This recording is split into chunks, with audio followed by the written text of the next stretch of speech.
in the way Ambedkar formulates it, is connected to the idea of humanism of 15th, 16th century European idea, but it is also quite independent because it emerges from a particular kind of a situation that Ambedkar confronts. He argues that uh, humans become humans in the process of socialization, and therefore sociality is absolutely important for us to realize ourselves as humans. But at the same time, he argues that even for that realization, you have to antecedently propose an idea of the human. You can't actually pursue the idea of the human unless you can anticipate the idea of the human.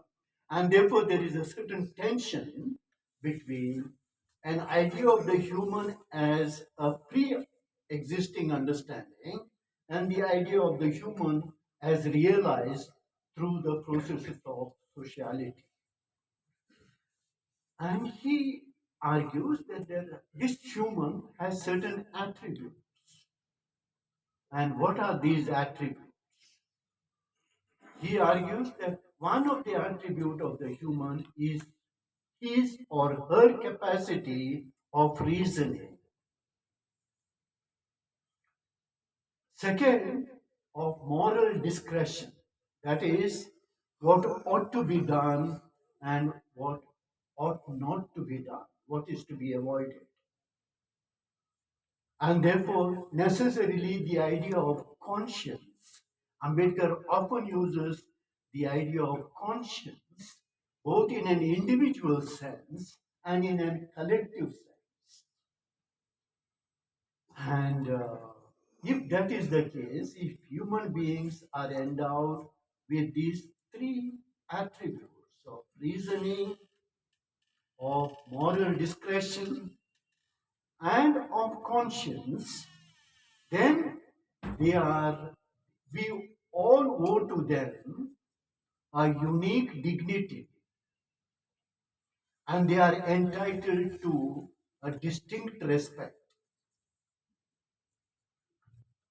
Now, this idea of human beings having dignity and respect is directly connected to the very character of human beings. He also argues that all human beings, and you can ask yourself this question, all human beings, irrespective of their location, seek their self perfection.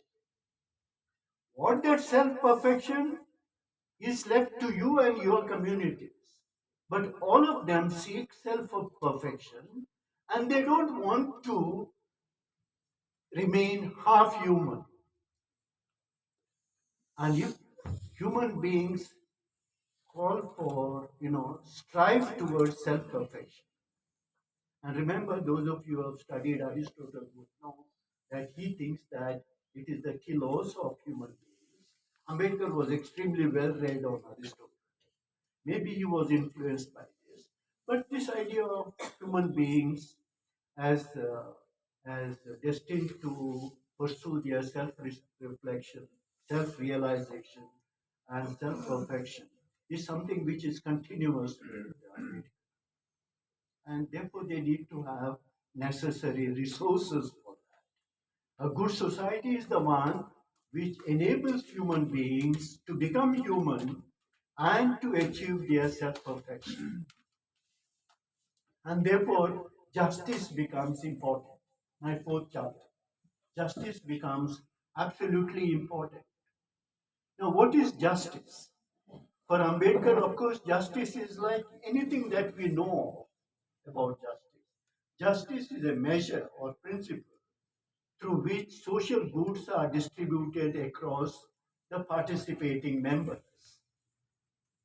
Ambedkar uses the concept of justice in a distributive sense, although he is aware that there is another concept of justice of a wider sense of proportions, measure, etc. But he largely uses the concept of justice in a distributive sense. So if human beings have to realize themselves, they need to be governed by the principle of justice. But applying justice to human beings, what does it mean? He argues that human beings have to be treated as of equal value.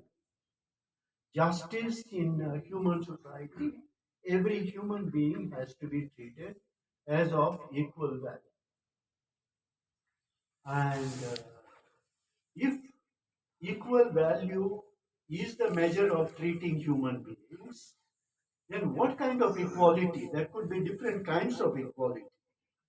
Now, I've been giving this example. If Parvez gets a salary of 10 lakhs per month and I get a salary of 10,000 per month, uh, some of you might suggest the best option of justice would be to divide both our salaries and give Parvez 5,000, 5 lakh, 5,000 and give to me 5 lakhs, 5,000. Ambedkar would not agree to that. Why? Because Parvez will feel bad about it because 5 lakhs is taken away from him. But more than Parvez feeling bad about it, the most important thing is he thinks, Ambedkar thinks, that returns of justice must be